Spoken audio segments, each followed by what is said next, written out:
Hello everyone, welcome to the kitchen, and today's segment is chocolate covered marshmallows. So let's put on our aprons, tie our hair back, and let's get ready to make a delicious sweet treat.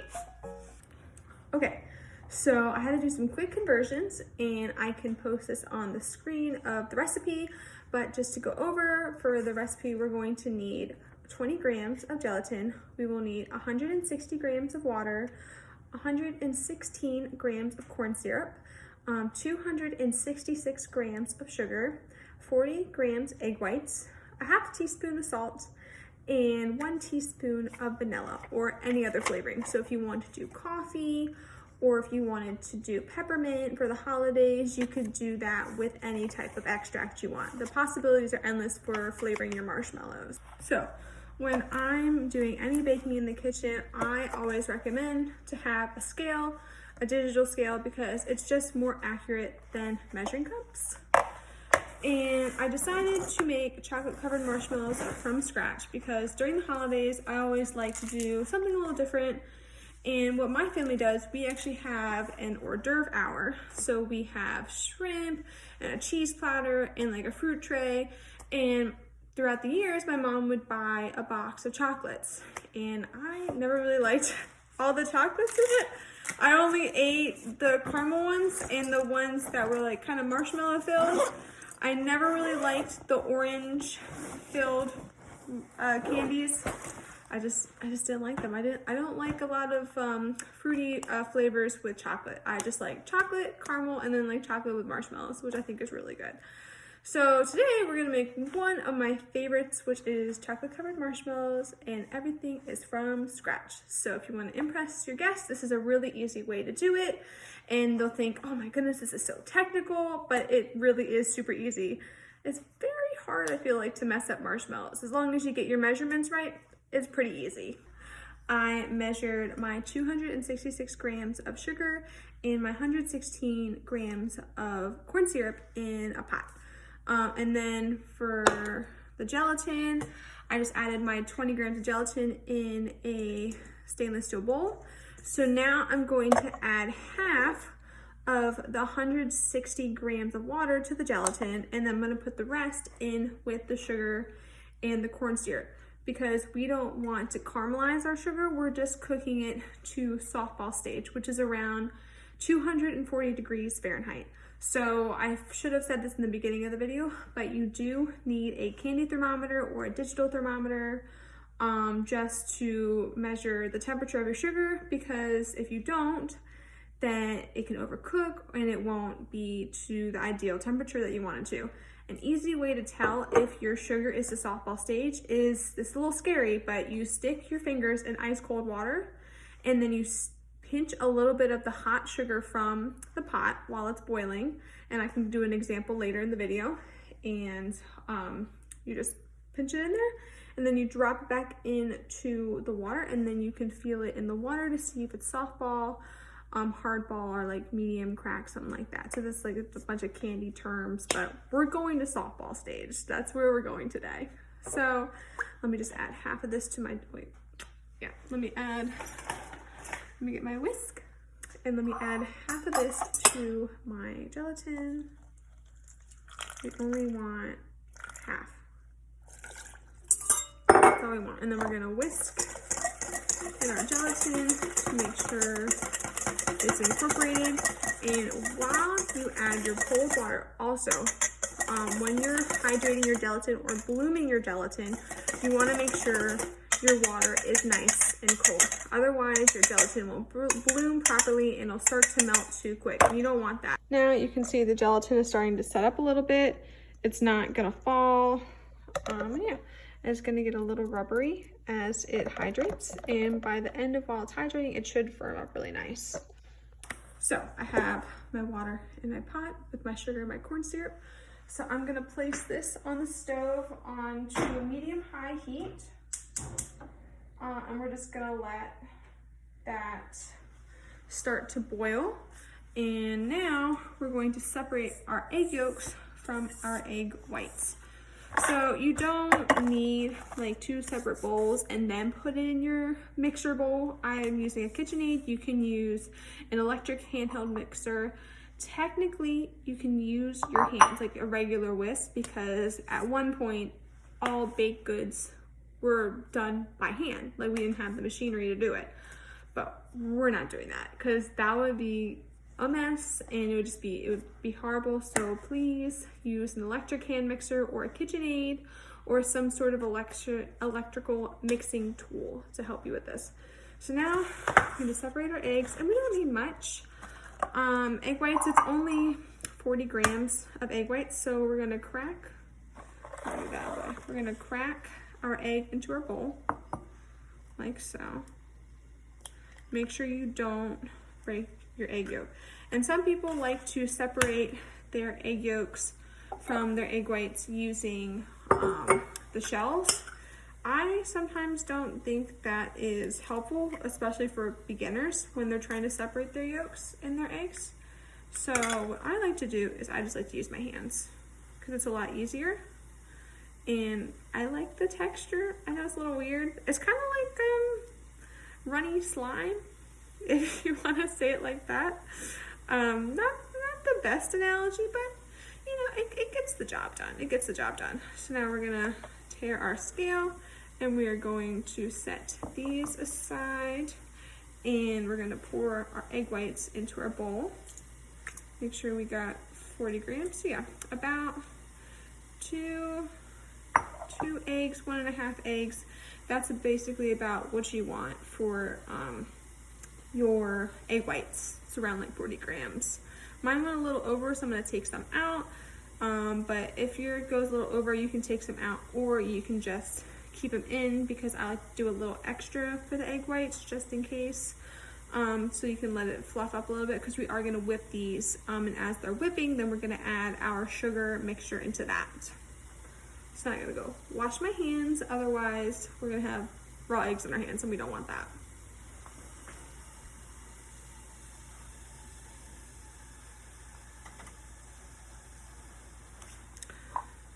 Okay, so now that we have all of our things done, we have our gelatin blooming, we have our egg whites in our mixing bowl. I don't know if you can see that. I just dropped the egg whites. Okay, so now that our egg whites are in our bowl, as you can see, they're in the bowl. They're in the bowl, okay? We're not gonna spill them. As you can see, our egg whites are in our bowl. Our gelatin is blooming. We're going to prepare the pan in a minute with some spray on pan. As you can see, the bubbles are pretty rapid, so that means there's still a lot of water in with the sugar and the cornstarch. So once they start getting slower, that's when we're gonna test the temperature. And now we're gonna prepare our pan. So just light spray, and you can use a 9 by 12 pan, or you can use like a square pan, so like a 10 by 10 or something like that. But just something small, because this is a smaller recipe, so you don't need a really big pan. If you want to do like a bundt pan, you can do a bundt pan, you can spray that, and then you'll just have a really pretty large marshmallow, and then you can do whatever you want on top of it. But we're doing chocolate covered marshmallows, so that's why we need a rectangular pan of sorts. Take our egg whites, and we're gonna start to incorporate some air into them. I have the eggs whipping, and now we are going to check our temperature. Make sure your thermometer is on Fahrenheit. I have a fancy one from school, so this is pretty nice, but you can use any normal like candy thermometer. You can get them at Walmart, on Amazon for only like a couple of bucks, like maybe $5-10 bucks. So now we can see the bubbles are getting a little, you know, a little more softer, or like they're not as rapid. That's the word I want to use. And we can see, oh sweet, we're almost at the actual temperature. Right, 240, so we're good to go. So we gotta take it off the heat, and we reached 240. Now we're gonna add our gelatin in. I'm gonna add that in slowly. I also crumbled it up. And we're going to take our whisk, and we're gonna whisk that until it's all incorporated. The smell of gelatin is kind of off-putting. So you're lucky you're behind a screen and you're not here, because every time I make marshmallows, it does smell a little bit. So now we're gonna take our gelatin, we're going to turn our mixer on high. And we're slowly going to pour in the gelatin. I'm going to add a little bit of salt, not a lot, and we're going to add about a teaspoon of vanilla. As you can see, what I'm doing is I'm taking my wrist, because it's the most sensitive part, so you can feel if it's still really hot underneath the bottom, and it is. So you want to wait till it's not that hot. Now, since our marshmallows are all nice and whipped up, we're going to pour that into our prepared pan. Oh yeah, that looks really good. Who doesn't love a nice homemade marshmallow? And if some people are wondering, oh, is it okay because it has egg whites in it, it's raw eggs, the sugar is cooked to a high enough temperature where it kind of cooks the egg whites, right? So we're all good for that. So just put that all in there, and we're gonna smooth out the top. Don't overwork it too much because it's gonna start to set. Because gelatin will set up pretty quick, but it's okay because gelatin is thermoreversible, which means you can remelt it and then it'll solidify again. So now they're all nice and done. We're gonna dust the top with a little bit of powdered sugar, and we're gonna place them in the freezer to set up. So now we're going to take some powdered sugar, a little sifter, just do the little top. So when we put plastic wrap on top of it, nothing sticks, because we want it to be nice. And once we take them out to cut them, we're also going to toss them in powdered sugar. Now, making marshmallows at school, we would do a 50-50 ratio of cornstarch to powdered sugar, but powdered sugar already has cornstarch in it, so it's a lot easier just to use powdered sugar instead of making a 50-50 ratio. And that's the only time you use it is for marshmallows, so just use powdered sugar. It's a lot easier, it'll save you time, it'll save you money, and it tastes delicious. Okay, so now we're gonna prepare like the chocolate shell for the marshmallows. Super duper easy. Choose basically any chocolate you want. So I like to do semi-sweet. I don't like to do milk chocolate, and I don't like to do dark chocolate. I feel like dark chocolate's too rich, depending on the percentage of cacao you get. If I do anything dark chocolate, I usually do 61% cacao, but I like semi-sweet, so semi-sweet's good. I also will never put milk chocolate or dark chocolate in my chocolate chip cookies, always semi-sweet. So semi-sweet's good for coating stuff, good for just dipping stuff in. It's just an all-around like good chocolate. But if you're a milk chocolate person, dark chocolate person, or even a white chocolate person, then that's totally fine because you can use this chocolate shell with any type of chocolate. So now we're just gonna measure out. We're gonna do about 200 grams of whatever chocolate you prefer. And then we're gonna start out with 20 grams of coconut oil. But if it's a little too thick, then you can always add more coconut oil to it, but I always like to use coconut oil. Another way you can thin out your chocolate is with cocoa butter. You can get cocoa butter, but I feel like that's a little more expensive, so coconut oil is really good. But if you are allergic to coconut, then I would use cocoa butter. So let me get a spoon real quick. Hold on. Okay, so do about 20 grams of coconut oil. And the best part of this, you don't need a pot, you don't need a pan, you just need a container that's microwave safe, because we're gonna microwave this guy, because it's just the easiest thing to do. I also like to do this shell for like when I do cake pops. It's a really good coating for cake pops. I really recommend it. So that's about 20 grams right there. All right, so we're gonna put this in the microwave, and I'll be back to show you the consistency. So I just took it out of the microwave. I did 30-second intervals, and I made sure to stir in between those. So it took about 1 minute in the microwave, and it's a pretty good consistency. As you can see, it's pretty loose. It's a little warm, so before you would dip your marshmallows in this, I would let it cool, because otherwise if it's too hot, then your marshmallows could start to melt, and then it would just be a whole mess. So I would definitely wait till it cools down a little bit. And then when we cut our marshmallows, I'll show how to dip them, and then you can decorate them with sprinkles or little snowflakes or whatever you want. But it's fun, it's the holidays, we're supposed to have fun. Okay, so we let our marshmallows set in the freezer for about an hour. So now we're going to cut them. So I have a cutting board, and we're going to lightly dust the surface with some powdered sugar. Now for this step, like when you're cutting them and you're dipping them, I recommend gloves. I don't have any gloves, but that's okay, because these are just going to my family, so it's all right.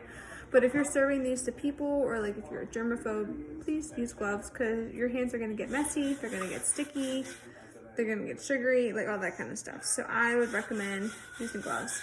So we're just putting the powdered sugar on the surface, yada, yada, yada. And now, if you sprayed your pan enough, then they should just come right out. Sometimes I need a little help. Oh, wait, there it is. Fabulous. So they come out, just, to the side. We're going to dust the bottom with some powdered sugar. Get all that going. Now, flip it so you can just see. Comes out, and your marshmallow should be nice and jiggly. Really good. So now we're gonna cut the edges, because we want nice, clean cut marshmallows. Get a sharp knife. The little kids who are following this recipe have a parent supervision, because knives are sharp. But for the ends, you can dice them up, put them in hot chocolate. You can make Rice Krispies out of them. Do not waste this. This is good. Good scraps, or just for a snack. So we're gonna cut along the marshmallow, making sure we have nice, straight edges.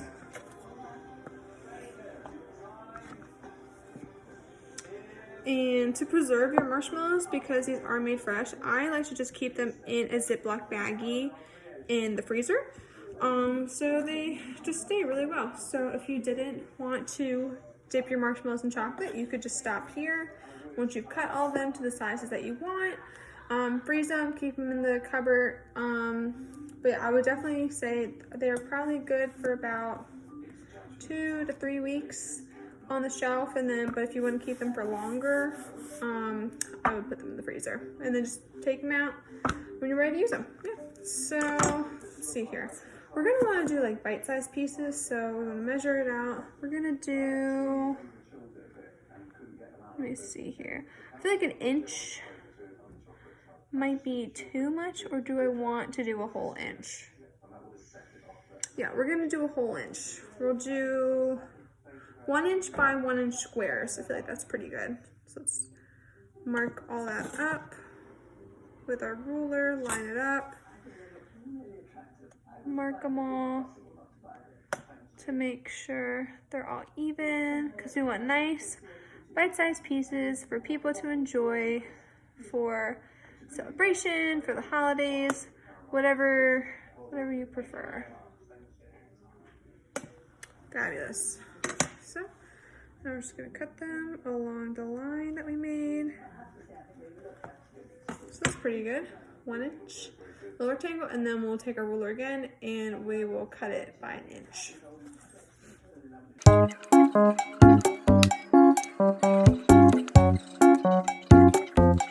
So you're all done cutting your rectangles. I got about 1, 2, 3, 4, 5, 6, 7, 8, 9 rectangles out of my marshmallow slab, and then I got 6 1 by 1 inch little cubes. Look how cute that is. Like, this is gonna be so good. So now we're gonna take our chocolate and we're going to dip our marshmallow chocolate. So I like to use like a little skewer. So you just poke it right through the top like so it's not gonna fall off. And then we gently dip it in the chocolate, and we're gonna tap off the excess. And then I didn't say it earlier, but I do have a tray with parchment paper on. As you can see, we're shaking up the excess. Be very careful so it doesn't fall. Bring it over here to our parchment. We're gonna put it down and we're gonna twist to make sure it comes. It's a little hard to do sometimes. It's a lot easier on this chocolate shell when things are frozen because they come out a little easier. But there we go. And then you just do that a bunch more times. So while they're still wet, you want to put whatever sprinkles or you want on top. And yeah, that's pretty much it.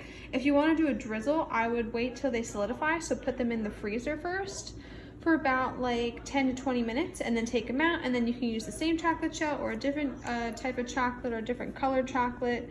And you can do like a little drizzle on top. I think these are really cute. These turned out really, really well for Christmas. Okay, so now I just like to do a little bit of glitter because it's Christmas and they're cute and everything looks good with glitter, I would say. If you mess up, just put glitter on it and people think, oh my goodness, this is the cutest thing I've ever seen. See? We got all the glitter on them, super cute. Okay, so once you're all done putting your decorations on it, just pop them in the freezer and basically just keep them in the freezer until you're ready to serve. And you're done. So thank you everybody for watching my video. This is the first video that's going out on my channel.